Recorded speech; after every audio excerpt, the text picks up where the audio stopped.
posibilidad ng tagumpay o kabiguan, ng ligaya o lungkot. Kaya marapat lamang natanggapin si Jesus bilang tagapagligtas at Panginoon. At matapos yun ay panariwain ang katapatan at paglapit sa Kanya bawat araw o day by day. Ang day by day ay naglalayong umalalay sa pang-araw-araw na pamumuhay. Narito po si Kuya Ed Lapis sa mensaheng pinamagatang To love is to live.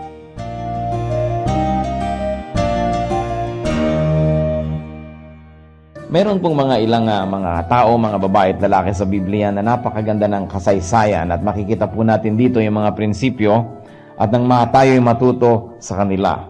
First, let's discuss what they had to leave behind to follow Jesus. Ano mga kinailangan nilang iwanan, talikdan, upang sumunod kay Jesus? Maalala po natin ang kwento tungkol dito sa isang babaeng Samaritana. The Samaritan woman who was fetching water at 12 high noon. Alas 12 ng tanghali ay umigib ng tubig sa balon. Siguro nga ay napakalalim ng kanyang pangangailangan, napakatindi ng kanyang pangangailangan sa tubig. Kaya tanghaling tapat, ang init-init, desert country, you would leave your house to go to the well. And usually, hindi naman yan malapit. Merong mga ibang iniisip na dahil ang babaeng ito ay namumuhay sa kasalanan at umiiwas siya sa mga chismosa doon sa village, tanghaling tapat siya umiigib kasi yung mga ibang babae, umiigib sila habang madaling araw, habang hindi pa mainit yung sikat ng araw, o kaya sa dapit hapon kung saan malamig na. Subalit ang babaeng ito tanghaling tapat. The need must be very great. And then the Lord Jesus Christ sat by that well.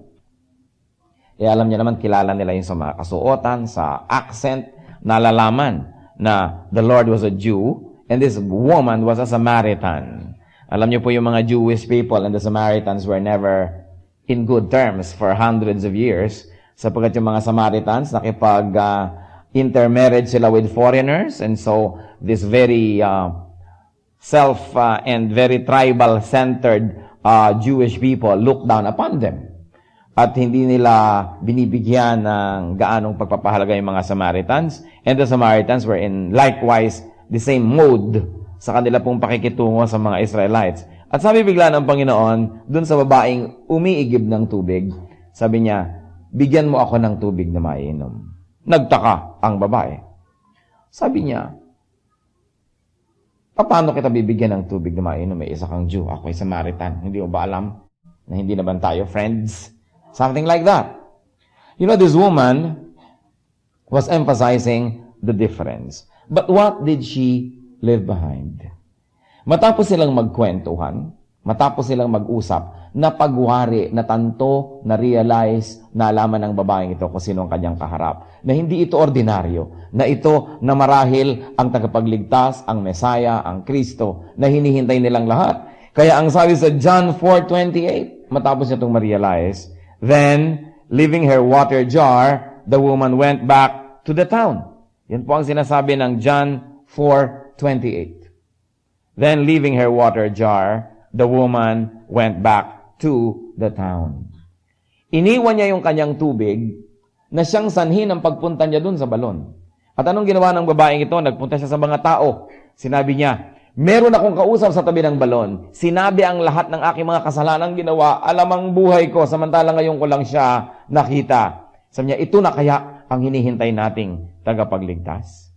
At alam natin ang kasunod na nangyari, ang mga tao ay sumugod dun sa may balon at sila ay tinuruan ni Jesus at nakiusap sila na ang Panginoon ay doon na mag-overnight, magtagal pa ng konti at sila ay nagpaturo ng nagpaturo. Dahil sa testimony ng babaeng ito, na nung una, skeptical, negative, malayo ang loob kay Lord, dahil sa kanyang patotoo, ang isang buong baryo or village and a lot of people knew Jesus.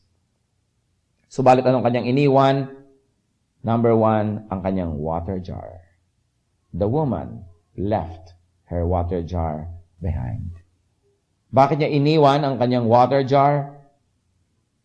Dahil alang namang pupunta siya sa mga tao, ang dami-dami niyang tuturuan, ang kanyang inaasikaso ay magbuhat ng isang mabigat na banga na puno ng tubig.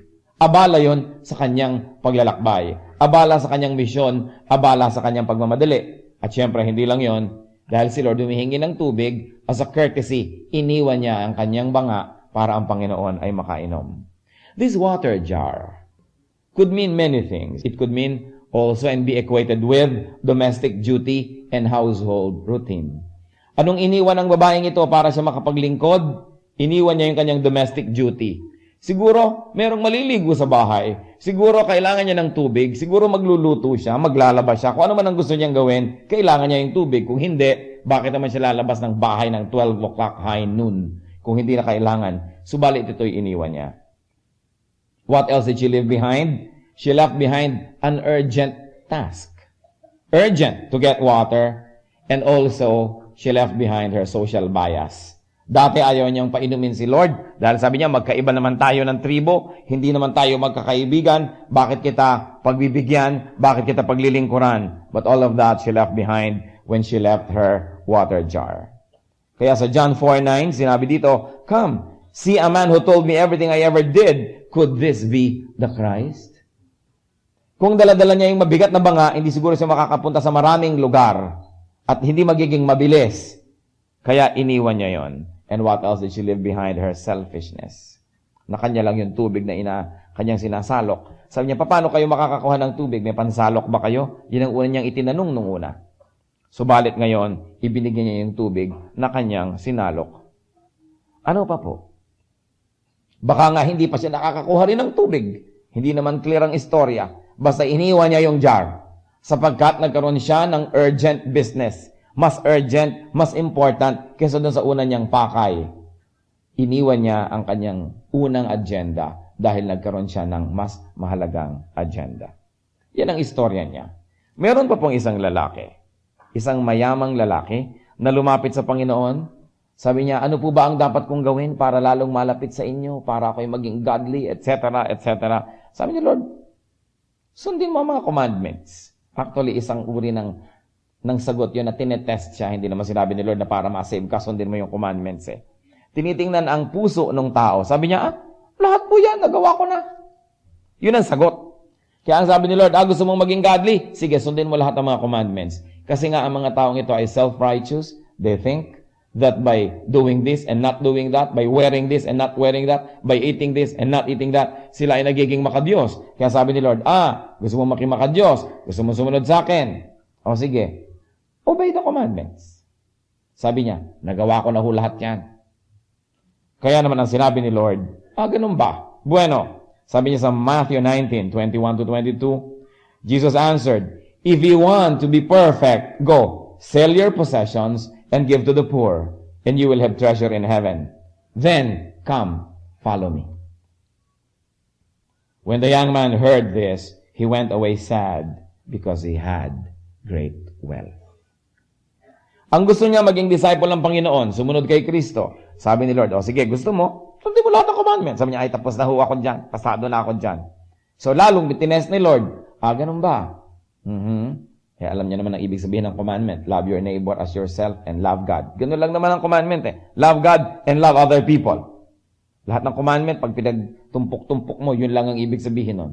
Sabi niya, you are so loving. So, mahal mo pala mga tao, nagawa mo na yung mga commandment, mahal mo ang Diyos, gusto mong sumunod sa akin. O sige, ibenta mo lahat ng iyong mga ari-arian, ipamigay mo sa mga mahihirap lahat ang pinagbilan, at pag nagawa mo na yan, sige na, halika na, sumunod ka na sa akin.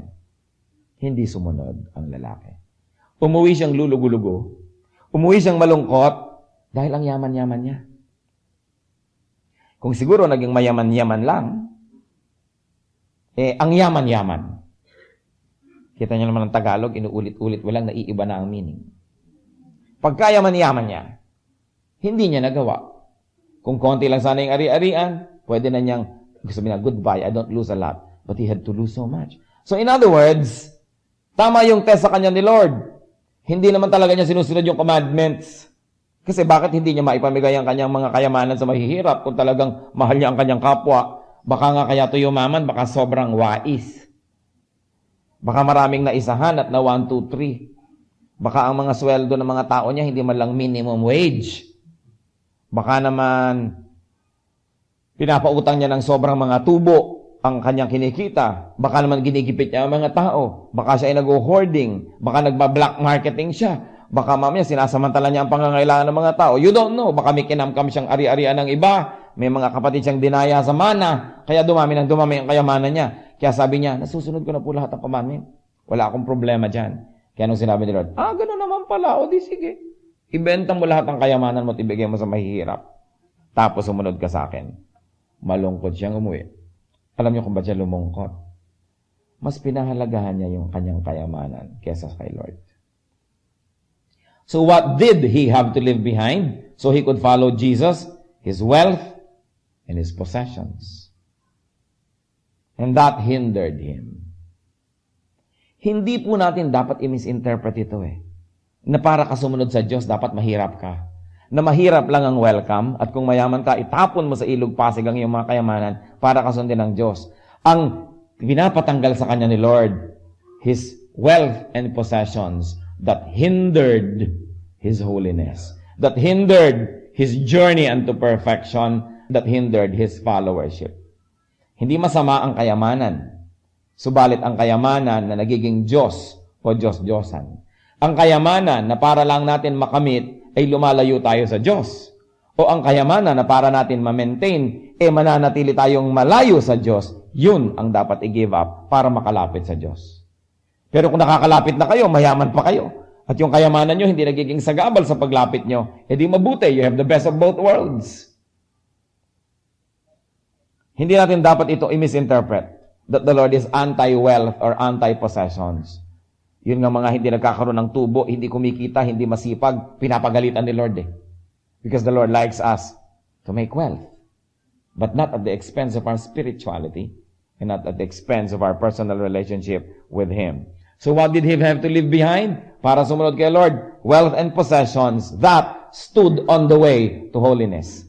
Mga kayamanang sagabal sa kabanalan. Ano pa?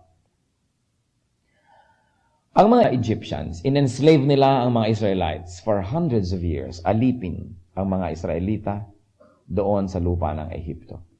Anong ginawa ng Panginoon? Sila ay pinalaya. At anong kanilang kailangang talikuran para makarating sa Promised Land? Egypt. Sabi sa Amos 2:10, I brought you out of Egypt, and I led you 40 years in the desert to give the land of the Amorites. Ang Panginoon mismo, sa pamamagitan ni Moses, ang nanguna sa kanyang mga anak para ang mga anak niya na ito ay makaalis sa Ehipto. May promised land na pupuntahan, pero bago mapuntahan yon, kailangang talikuran, iwan ang Egypt. Hindi po madaling iwan ang Egypt kung kayo'y sanay na. Lalo't kung ilang generations na ang nandun. By the time the Exodus happened, it is estimated that the Israelites would have been in Egypt for about 400 to 600 years. Ganun na katagal. Generation to generation to generation. Although the slavery came later. Hindi naman sila slave agad Kasi dati favored sila doon. Dahil minahal nung Pharaoh si Joseph. Dinala ni Joseph ang kanyang lahi sa Egypt. Favored sila, maganda ang treatment, magandang lupa ang ibinigay. Until there was a new dynasty. Nagpalit ng power, nagpalit ng head of state. Yung dating mga favored, biglang nag-fall out of favor. Doon naging slaves ang mga Israelites. So, hindi madaling talikuran ang Egypt. Why not? Meron po kaming dating kasama sa bahay, taga malayong probinsya. Sabi ko sa kanya, anong dahilan? Bakit ka pumunta rito? Yun naman pala ay meron kayong mga bukid, meron naman pala kayong sinasaka, meron naman pala kayong buhayan. Sa niya kasi nabalitaan namin marami ditong ilaw. Kapo na yung brown out nga dito Although marami nga namang ilaw, lalo pagka nakita mo yung tabi ng bay o kaya ay doon ka sa may Antipolo, tingnan mo yung Metro Manila, ang dami nga namang ilaw. So ang ganda-ganda daw kasi ang dami-daming ilaw. Yun ang dahilan. Alam nyo, in much the same way, ang Egypt ganun. Egypt was looked up to as very advanced, very developed, at very cosmopolitan. May mga embassies doon, yung mga major countries and empires and kingdoms, and Egypt was the most advanced civilization at that time. So anong nangyari? Hindi rin naging madali para sa mga Israelites na umalis sa Egypt. Kahit pa nga slave lang sila doon. At lagi nilang iisipin na bumalik matapos silang palayain. Sa Exodus 30 and 17, when Pharaoh let the people go, God did not lead them on to the road through the Philistine country, though that was shorter. For God said, if they face war, they might change their minds and return to Egypt. Ang Panginoon mismo, sila nagsasabi, baka pag nahirapan ito, pagka nanganib na mapagyera sa mga dadaanan na shortcut, baka mga takot, baka maghina ang loob, ay magbalikan sa Ehipto. Kaya pinadaan sila doon sa malayong daan, pero mas wala namang masyadong maraming panganib o kaaway. Ano pa? Tuwing na lamang nagkakaproblema sa desert, tuwing walang mainom, tuwing mainit ang araw, tuwing malamig ang gabi, at tuwing sawa na sila sa kanilang kinakain, ang laging mga ginagawa ng mga Israelites, nagre-rebellion, sinipintasan si Moses, nilalabanan, at nagbabanta, nababalik sila sa Egypt. Sa Numbers 11, verses 4 up to 6. The rabble with them began to crave other food, and again the Israelites started wailing and said, "If only we had meat to eat. We remember the fish we ate in Egypt at no cost. Also the cucumbers, melons, leeks, onions, and garlic. But now we have lost our appetite. We never see anything but that manna." Kita ninyo itong mga Israelites, walang makakain, about 2 million of them in the desert. Ang ginawa ni Lord, nagpapaulan siya ng mana araw-araw, yung ginagawa nilang tinapay, ginagawa nilang pagkain. Tapos reklamo sila ng reklamo. Sabi nila, mana in the morning, mana in the afternoon, mana in the evening. Nakakabor na, sawang-sawa na kami. Namimiss na namin ang mga bawang, sibuyas, at mga kung ano-ano pa, ang mga pipino. Mabuti pa sa Egypt, masarap ang pagkain. Pero hindi nila naaalala na slave sila doon. So what did they have to leave behind? Slavery. Slavery. People have to leave their slavery, their slave status, in order to be free, in order to go to the promised land. That's what they had to give up. Komportable na sila, pero kailangan muna nila magpunta sa promised land. Mahirap-hirap. In fact, mahirap. Ano pa ang mga pwede nating tingnan ng mga tao sa Biblia na may kinailangang iwan? Whether iniwan nila or not is another story, pero malinaw na kailangang iwan nila yon para sila malapit sa Diyos. Sa Matthew 4:18 to 22. As Jesus was walking beside the Sea of Galilee, he saw 2 brothers, Simon called Peter and his brother Andrew. They were casting a net into the lake, for they were fishermen. "Come, follow me," Jesus said, "and I will make you fishers of men." At once they left their nets and followed him. Going on from there, he saw 2 other brothers, James, the son of Zebedee, and his brother John. They were in a boat with their father Zebedee, preparing their nets. Jesus called them, and immediately they left the boat and their father and followed him. So ano mga iniwan ng mga taong ito? Nets, boat, pati tatay, naiwan. Siguro yung tatay ayaw sumunod o hindi na imbita. At bakit naman nila iniwan ang kanilang nets and boats? Alam nga naman na mag-evangelism ka, baryo to baryo, city to city, may dala kang bangka. Disyerto yun. Mabuti sana kung laging tubig ang pupuntahan. Ba't nila iniwan ang mga lambat? Ang bigat-bigat noon. Alam nga namang dala-dala nila yun. Hindi naman sila mangingisda. They were to be turned from fishermen to fishers of men. Kaya kinailangan nilang iwan. Para sa isang mangingisda, madali bang iwan ang kanyang lambat at bangka? No. Hindi yun madali. Tapos kasama pang maiwan yung tatay. Lalong hindi yun madali. Para sa mga sanay na sa Egypt, madali bang umalis sa Egypt? No. Para sa isang mayaman, madali bang talikuran ang kanyang kayamanan? No. Para sa isang babaeng napakahalaga ng tubig to the point na 12:00 ng tanghali, iigib siya, madali bang iwan ang kanyang banga para ipamalita na nakita na niya ang Kristo? No. But all of these people had to leave something behind. Ano pa po? Sa Luke 9:59 up to 62, he said to another man, "Follow me." But the man replied, "Lord, first let me go and bury my father." Jesus said to him, "Let the dead bury their own dead, but you go and proclaim the kingdom of God." Still another said, "I will follow you, Lord, but first let me go back and say goodbye to my family." But then again, of course, sabi ni Lord, hindi na yan. Lakad na. Tigilan na yan. So what did these people had to leave behind? Sa biglang tingin, The other man had to leave behind his duty to bury his dead father. At yung isa naman, he had to leave behind the sentimentality and the correctness of saying goodbye to his family. Marami tuloy tao nagsasabi, ano ba naman to? Parang anti-family yata si Kristo. Bakit naman yung tao maglilibing ng kanyang ama? Sinabi ng huwag mo nang ilibing, sumama ka na sa akin, hayaan mo na yung mga patay ang maglibing sa patay. Kasi ang ibig sabihin naman ni Lord doon, yung mga taong buhay, buhay lang ang katawan, patay din naman ang espiritu dahil wala ang Panginoon sa kanilang puso. So pareho lang sila nung patay na taong patay ang katawan. Pareho lang silang patay. Kaya sabi ni Lord, let the dead bury their own dead. But the point is, we've got to understand the tradition. That the Lord was asking them to leave behind not a dead father, not a family, but excuses. Why? In the tradition of the East, especially dito sa lugar na ito, kasabihan na lang ng mga tao, pagka ayaw nilang pumunta, patay ho ang tatay ko, ililibing ko muna. Pero ang totoo, walang patay. Kunwari lang yun. Para bang yung tayo, pupunta ka ba bukas? Sige, iisipin ko, titingnan ko. Pero sa loob mo, hindi ako pupunta doon. Kunwari titingnan, pero hindi naman talaga. Kasi ang mga Oriental people, ayaw natin diretsyong mag-no. We have a very polite culture that we don't want to be very direct, especially if it would hurt people, or we're going to reject what they want, or what they're offering, or what they're asking for. So sabi naman, ililibing ko muna ang tatay ko. Yung isa naman, sasama ako sa inyo. Magpapaalam lang ako sa pamilya ko. Naku, pag pinag-apaalam mo yon, hindi na yung babalik.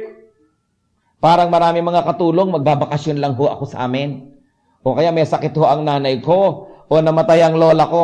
Naku, huwag mo nang asahan, babalik pa yan. So, ang sabi ni Lord, let the dead bury their dead. Hindi siya nagiging insensitive to family sentiments. Alam niya, kunwari lang yun. Sabi niya, magtigil ka. Halika na. Huwag ka nang magbigay ng kung ano-ano pa mga excuses. So what did they have to leave behind if they wanted to follow Jesus? Excuses. Nakakalungkot po. Ang dami mga needless sacrifices ng maraming missionaries na ginawa dahil sa dalawang kwento na ito. Na talaga namang literally, patay yung tatay ni hindi makikipaglibing dahil pupunta na sa mission. Na talaga namang literally, hindi na nagpaalam sa mga kamag-anak at nag-mission na, iniwan na lang ang kapatid, iniwan na lang ang asawa, ang anak. Hindi naman yun ang ibig sabihin ng kwento. Kaya dapat nauunawaan po natin yung tradisyon ng araw at nasa gayon, pag nababasa natin ang mga ganitong kwento, nabibigyan natin ng tamang interpretasyon at lalo na ng tamang application. Kung talaga namang may patay, siyempre, papayagan naman ni Lord na maglibing muna ng tatay niya yun. Alam niyang walang totoong patay. Alibi, kwento, excuse. Of course, yung word na alibi, iniba na natin ang meaning sa ating bansa. Ibig sabihin na lang nun, excuse. Legally, of course, it means another thing. So, that's what they had to leave behind. What about us? What we have to leave behind to follow Jesus? Tulad din ng babae, we have to leave behind our water jars. Ano yon? Mga urgent matters ng ating buhay that are not necessarily important. Pagka pinayagan nyo yung mga urgent things, nagmamadaling things, nagsisisigaw na things for our attention, things that scream for our attention, pag lagi kayong nakinig dyan, hindi na kayo makakasunod kay Christ. Hindi na kayo makakapaglingkod.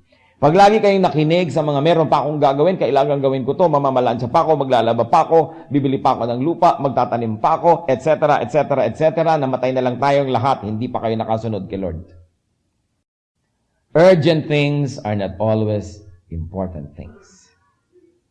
Kadalasan nga mga kapatid, important things don't appear to be urgent. Kaya sila ang napapabayaan. And things that are not so important come as urgent matter. So what happens? Inuuna natin yung nagmamadali at napapabayaan natin yung tunay na mahalaga. Ano pa ang kahulugan ng water jar sa ating buhay? Our social biases.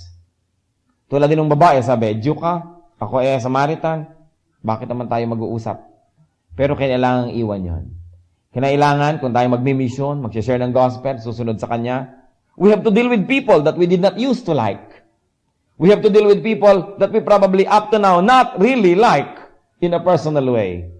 Kailangan tayong willing to leave our comfort zones, our biases, our mindsets, so we can follow Jesus. And then without else, we have to leave our selfishness behind. Yung ating pagiging makasarili, kailangan din yun na iwan. Hindi sarili ko lang, iigib lang ako ng tubig, may kailangan ako, may gusto akong gawin. Hindi, kailangan willing tayo to leave our jars so we can do what Christ wants us to do. And that is to tell the world about Him. It is very crucial. You cannot go on missions carrying your water jar. You cannot go and tell others about Jesus when you're too concerned na bantayan yung water jar nyo dahil baka iniinom ng iba yung laman ng inyong tubig. Kailangan meron tayong certain degree of detachment from these things so we can follow Jesus. What else must we leave behind? Wealth and possessions that become idols and gods in our lives. Not wealth and possession per se. Hindi ko mo wealth lang o mga ari-arian yun na. Hindi. Yung mga ari-arian, kayamanan, mga pagpupunyagi, mga plano, mga pangarap, yumaman na sagabal sa ating kabanalan at sagabal sa ating paglilingkod. Sinasabi na nga sa Bible, what does it profit a man to gain the whole world and lose his soul? Aanin ninyo ang buong daigdig maging inyo man kung ang kaluluwa nyo ay hindi inyo. O aanin natin ang buong daigdig maging atin man yan kung pagkamatay naman wala man lang tayong wealth in heaven. Nakakapagtaka, ang dami mga tao ang buong buhay inuubos sa pagpupundar lamang ng kayamanan, mamamatay din naman sila at hindi nila kayang ubusin. Naaatim pa na makipagkagalit sa mga kaibigan, makipagkasira sa mga kapatid at mga kamag-anak, maraming magalit sa kanila, maraming apihin, maraming dayain, para lamang mag-ipon ng mga bagay na lampas-lampas sa kailangan.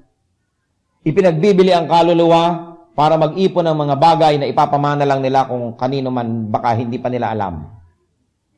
Araw-araw, nakikita nyo sa dyaryo, yung mga namamatay. Alam mo naman, pag maraming pera yung namatay, ang daming anunsyo. Ang lalaki. Isang page, kalahating page. Sigurado, iniisip ko pag nakakita ko ng mga ganyang anunsyo ng namatay, ang dami kang iniwan na pera nito. Siyempre, alangan mang wala ka iniwan, may anunsyo ka pa. Di, ang laki ng pera nito.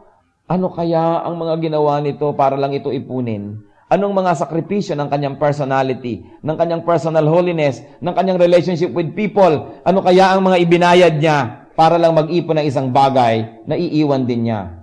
Kung sino ngayon ng jackpot, edi yung magmamana.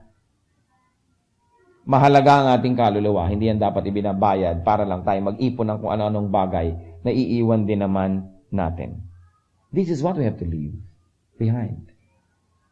Hindi yung enterprise, hindi yung negosyo, hindi yung pagsisikap. Habang ito ay hindi labag sa kalooban ng Diyos. Habang ito hindi naglalayo sa atin sa Diyos. At habang hindi tayo nababaliw dahil dito, at hindi natin ito nagiging Diyos-Diyosan, hindi yan masama. But the moment that all of these things and the pursuit of all these things drive you away from the Lord, it must be left behind. What else must we leave behind? Our slavery, our Egypts, our slave mentality, our slave status. Sasabihin nyo, hindi ako slave. Malaya ako. Malaya akong bumoto ng mga presidente, ng mga senador, etc., etc. Pero kung hindi kayo makatigil manigarilyo, hindi kayo malaya. Kung hindi nyo mapigil ang inyong init ng ulo, hindi kayo malaya. Pag hindi nyo magawa ang kabutihan na gusto nyong gawin, hindi kayo malaya. Kaya yung sabi ng kanta, gusto kong bumait pero di ko magawa. Hindi malaya yun.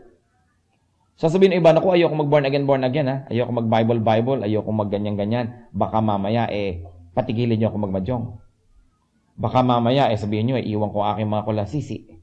Baka mamaya, patigilin mo ako sa aking mga bisyo at mga smugglers. Ayaw niyang lumaya. Sapagkat yung napupunta kay Lord, nagiging malaya. Yung dating hindi ka mabubuhay kung wala yon, ngayon nabubuhay ka na ng wala yon, malaya ka na. Pero may mga tao, ayaw nilang lumaya. Sabi nila, huwag mo akong pipigilin dito sa aking mga bisyo. Hindi nila makontrol ang kanilang sarili. They are addicted to whatever. Kaya itinuturo ng Bible, yung dapat marunong tayo magtiis, marunong tayo magtimpi, marunong tayo makontento sa konti, bagamat hindi masama na mayroong marami at na-enjoy natin. Pero, nagiging dangerous when you get too comfortable with wealth or with pleasure. Why? Because when you get to like pleasure too much, and there's a threat that that pleasure might be taken away from you, then you are willing to pay everything, including your soul, just to keep it. Nagiging tayong slave. Kaya dapat ang mga Kristiyano, kung meron, masarap. Kung wala, wala. Pero hindi ko dapat ititinda ang aking kaluluwa, kakalakhalin ang aking buong pagkatao at kabanalan para lamang ako magkaroon ng hinahangad ko. Ang isang taong malaya ay yung taong konti lang ang kailangan at konti lang ang hinahangad. Malaya siya. Kasi hindi mo pwedeng i-blackmail. Hindi mo pwedeng sabihin, o sige, pagka hindi ka sumunod sa akin, hindi na kita bibigyan nito. Di sa'yo na yan. Habang meron, okay lang. Kung wala, pwede rin. Yung ganong tao, hindi nyo kayang gawing slave. Sino ang mga taong slave ng kapwa? Susunod-sunod, bubuntot-buntot, papalapalakpak, hahara-harana. Kahit hindi nakakatawa yung joke ng tao, tawa lang tawa. Kasi yun yung may inaasahang hihingin. Inaasahan mo, bibigyan ka niya, susweldohan ka niya, o baka matapunan ka ng konting grasya, so bubuntot-buntot ka. Slave! Pero pag sinabi mo, sa'yo na yung sa'yo, akin na yung sa akin, kahit konti. Hindi ako natatawa, hindi ako tatawa. Ayokong gumising ng maaga at haranahin ka ng birthday mo. Ayoko, matutulog ako. Hindi ako slave. Pero pag may kailangan ako sa'yo, meron akong gustong kunin sa'yo, susunod-sunod ako, bubuntot-buntot ako. Nagiging tayong slave. Kaya itinuturo sa scripture, kontian ang mga ninanasa, ang mga desire, at nang sa ganon, konti lang ang possibility na ma-manipulate kayo ni Satan. Because the more you want, the more dangerous it becomes.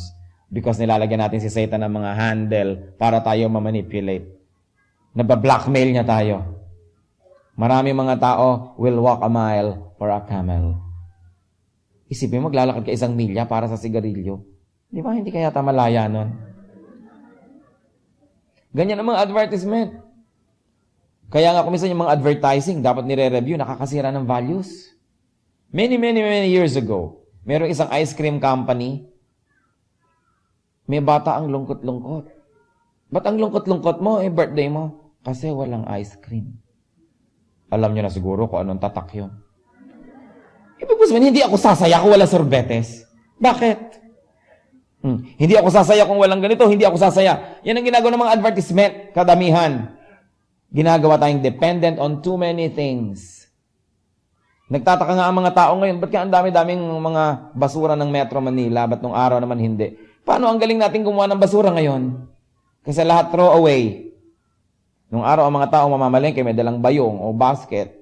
Ngayon, bawat 1 kilo nito, plastic. 1 kilo nun, plastic. 1 guhit nito, plastic. Ang dami mong uwing basura. Paano? Nasasanay ka na maginhawa. Maginhawa nga sa sandali, pero pag napuno na tayo ng basura, paano pa? Kaya kailangan less desires.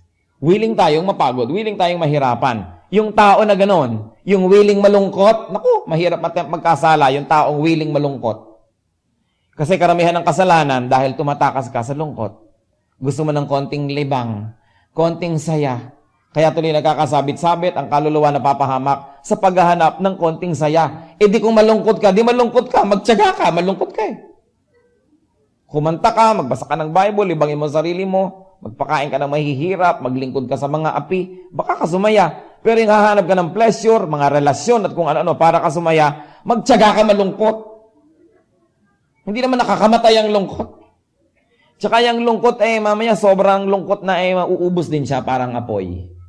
Yung apoy, subukan ninyo, mamaya mauubos din yan. Meron ba namang apoy forever? Pag naubos na yung nasusunog, di ubos na yan. Ganon din yung lungkot.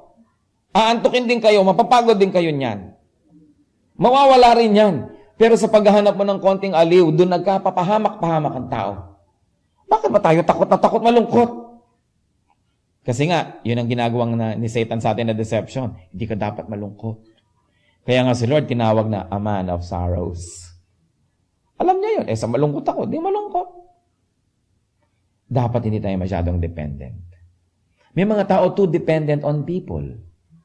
Hindi na pwedeng sumaya na walang kasama, kabuntot at mga kabarkada. Kaya kahit na lang mga diablo, sige na, kasama na rin ako. Basta lang may kasama. Kahit na ako mapahamak, mga impacto ang mga ito, lakad pa rin ako dahil ayoko mag-isa. Kung nag-iisa kayo, hindi mag-isa kayo, magtiyaga kayo.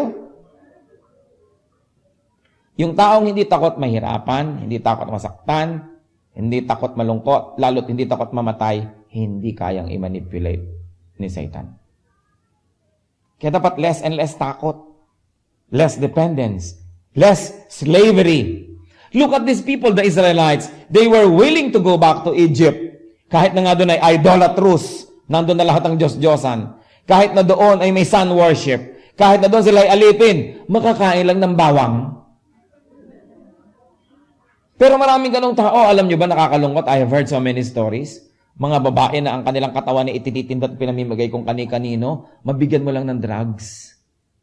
Kahit na sino, may drugs lang, sige na. Para lamang sila maturukan ang kanilang mga kung ano-ano mga kailangan ng katawan nila at makasinghot ng kung ano-anong mga sinisinghot at inaamoy-amoy at nilulunok-lunok. Sige na, ibebenta na ang katawan kahit kanino. Can you imagine you become a slave of your pleasure? That's why while pleasure is God-given, lahat naman ng nerves ng katawan natin, Diyos din ang lumikha. Therefore, gusto niya, meron din tayong pleasure. Pero yung pleasure na hindi kinokontrol, yung pleasure na hindi nilalagay sa lugar, at yung pleasure na hindi tinitikis kung masama ang hinahangad, yan ang nagpapahamak, hindi lang sa ating katawan, kundi sa ating kaluluwa. You've got to turn your back to slavery. Be a free man or a free woman. Kung slave ka ng sigarilyo, ipatunayan mong kaya mo yan sa tulong ng Diyos. Slave ka ng habits.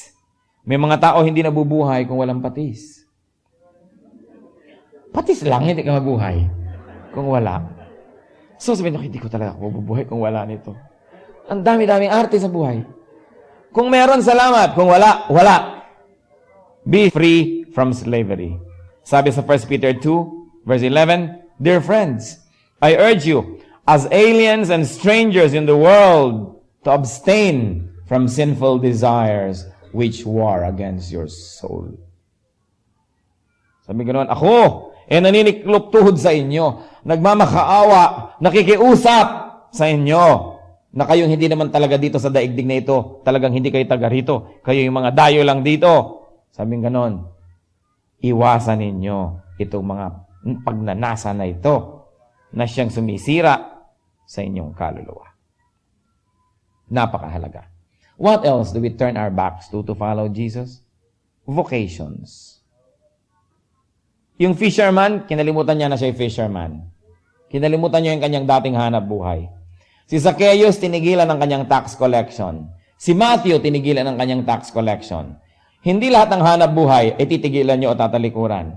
Yung ating mga hanap buhay, yung ating mga pinagagagawa, yung ating mga habits and hobbies that are ungodly and that they hinder the ministry, dapat talikuran. Lalong-lalo, kung tinatawag tayo ni Lord to full-time ministry, then kailangan nating talikuran yung ating ginagawa, kung ano man yun. Kaya lang tiyakin natin na tinatawag talaga tayo kasi yung iba naman binabangungot lang. O kaya yung iba pag magaling, walang gagawin yung mga officials ng church, kung utuin siya ng utuin, alam mo, calling ni Lord yan sa'yo, calling ni Lord yan sa'yo. Kasi gusto nilang maging worker yung tao. Kasi meron na rin siguro silang selfish agenda dahil pakikinabangan, dahil mahusay. Oras na tao lang ang nag-udyok o sarili lang nating kalooban at hindi galing sa Diyos, it will not prosper. But if you really know and you are sure that the Lord is calling you to full-time ministry and you have mga confirmation from the Lord, from other people, from prayerful people, events, alam mo nangyayari, tinatawag ka ni Lord, huwag kayong magbingi-bingihan. Dahil talagang merong mga tinatawag si Lord to full-time ministry. Kailangan, willing tayong talikuran yon. Mga ginagawa natin para harapin yon. Pero hindi lahat ng nasa ministry tinawag. Kaya kailangan nire-review din natin ang ating sarili. At kahit nasa ministry na tayo, full-time, at nakikita natin hindi naman talaga ako tinawag ni Lord dito, baka na deceive lang ako noon ng sarili kong emotion o ng sabi ng iba, o kaya nandito lang ako sa totoo lang para lang sa sweldo. Dapat kayo mag-resign dahil baka kayo tamaan ng kidlat. Baka kayo kainin ng lupa. Kailangan, si Lord ang tumatawag. Alam naman natin, pag hindi ka tinawag, hindi magpa-prosper. Kaya kailangan tinatawag. But people, kung meron sa inyo tinatawag ni Lord to go to Bible school, tinatawag ni Lord to be trained to Christian ministry, for Christian ministries, tinatawag ni Lord to become missionaries, Pakinggan nyo yan. And talk with me. Marami pa mga Christian groups na laging nakikipag-communicate sa akin, nagte-train sila ng mga missionaries going to iba't ibang mga countries. Bakit yung tawag kayo ni Lord? Go. We need workers. The church of the Lord needs workers that will give their lives, that will make Christian service their vocation. Napaka-importante no? So you turn your back to your earthly vocations when God calls you. Ano pa po? We also have to turn our back to our excuses. Luke 14:17-20. At the time of the banquet, he sent his servant to tell those who had been invited, "Come, for everything is now ready." But they all alike began to make excuses. The first said, "I have just bought a field and I must go and see it. Please excuse me." Another said, "I have just bought 5 yoke of oxen and I'm on my way to try them out. Please excuse me." Still another said, "I just got married. I cannot come." Ito po, sinabi na talaga tahasan dito, excuses lang yon. Katulad din ng I will bury my father or I will say goodbye to my family. These are all just excuses. Hindi totoo. Gano'n po sa ating karami ang puno excuses when it comes to our service. Mag-teach ka naman sa Sunday school. Mag-join ka naman ng ating computer and communication group. Mag-join ka naman ng choir. Mag-serve ka naman as teacher. Puro excuses, excuses, excuses. May asthma kasi ako eh. Sabagay, meron naman talaga na may mga asthmatic. Kasi mahina ang katawan ko. Kasi ganito ako. Kasi ganun ako. Kasi I cannot speak Tagalog. Ganon. Yung ganon. Maraming ganon. Kung ano-ano mga excuses. Sabi ni Lord, lubayan niyo ako, tumigil kayo yung mga excuses na yan. Kaya sabi niya, let the dead bury their own dead. I mean, tell it to the Marines, don't pull my leg. Tumigil kayo. Kasi alam ni Lord, yung nagbibigay lang ng excuse. Napaka-importante that we stop giving excuses. O ano mga excuses ngayon dito? Ma-traffic. Luma na yan, bumenta na yung traffic na yan. Kung umaalis ka ba naman alas 4 ng umaga, hindi ka siguro mata-traffic. Lagi na lang traffic. May 10 o'clock meeting, darating ng 11, ma-traffic. Hindi ka umalis ka 6. Para hindi ka ma-traffic. Boring na yan. Yan ang sinasabi ni Lord. Let the dead bury their own dead. I mean, tell it to the Marines. Huwag mo kong ganyanin. Alam ko. Excuse ka lang. Okay? Marami pa tayong mga excuses. Et cetera, et cetera. Ang aga-aga kasi. Ang late-late na kasi. Et cetera, et cetera. What are the excuses that you offer to God? Yung mga iba, titigil na sa kanilang bisyo. Sabi na, pero dahan-dahan lang, konti-konti. Magpapalayas ka nilang mga demonyo sa buhay mo. Installment pa. Gawin mo na yung cash. Agad-agad. May discount pa. Papabutiin mo lang ang buhay mo. Dahan-dahan pa. Bakit ay bilis-bilisan? Kasi gusto. Kasi excuses. Sa Matthew 19, verses 28-29, Jesus said to them, I tell you the truth, at the renewal of all things, when the Son of Man sits on his glorious throne, you who have followed me will also sit on 12 thrones, judging the 12 tribes of Israel. And everyone who has left houses, or brothers, or sisters, or father, or mother, or children, or fields, for my sake, will receive 100 times as much, and will inherit eternal life. Hindi tayo pinasabi ni Lord na hiwalayan mo, iwan mo ang pamilya mo, ang bukid mo, ang negosyo mo, kung hindi naman kailangan. Pero sabi niya, lahat ng sagabal. Kung talagang sagabal, ano man yon, sino man yon, sino man ang tumalikod sa mga ito dahil sa akin, makakatanggap ng higit na 100 times over and will inherit eternal life. Huwag niyong payagan na ang attachment niyo to things and to people will make your attachment to Christ a sacrifice. Huwag niyong isakripisyo ang relasyon sa Diyos dahil lang sa relasyon sa bagay o sa tao. Christianity is followership. Followership is leaving extra baggage behind. What could be your baggage? Bakit kaya meron sa ating mga kasama na hindi makatuloy-tuloy, paudlot-udlot ang kanilang growth? Hindi makapaglingkod, atras, abante, manikmanaog, walang nangyayari, paikot-ikot. What must be left behind to really follow Jesus.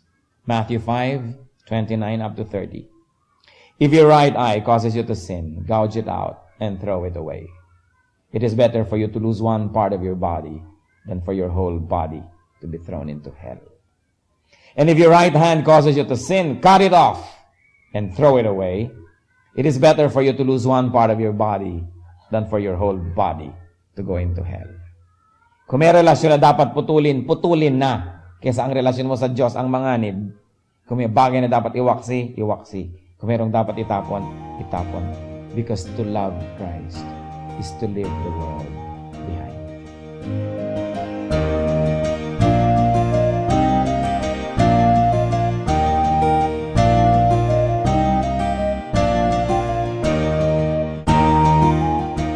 Ang katatapos pong mensahe ni Kuya Ed Lapis ay pinamagatang To love is to lead.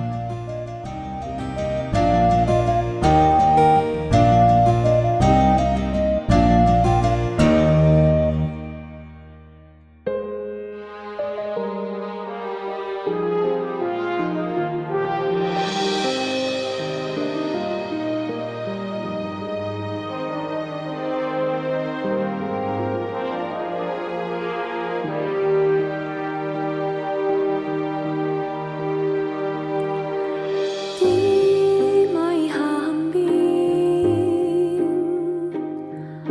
pag-ibig niyo sa akin. Di may haling tulad ang wagas niyong pagtingin. Ang iyong pagmamahal sadyang walang hadlang, wala sa kalagayan at katayuan.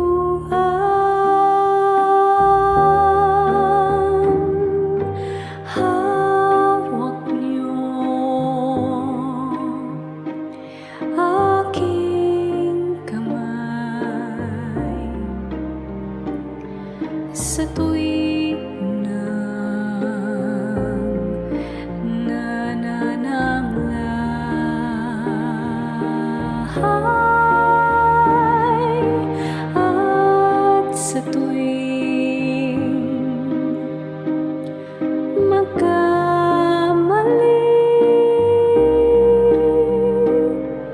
Walang hanggang pagpapatawad niyo sa'kin.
Oras na po para pansamantalang magpaalam ang programang Day by Day. Tayo po'y magsama-sama tuwing ika-6 hanggang ika-7 ng umaga, araw-araw. Magandang umaga po at mabuhay ang Panginoong Hesus!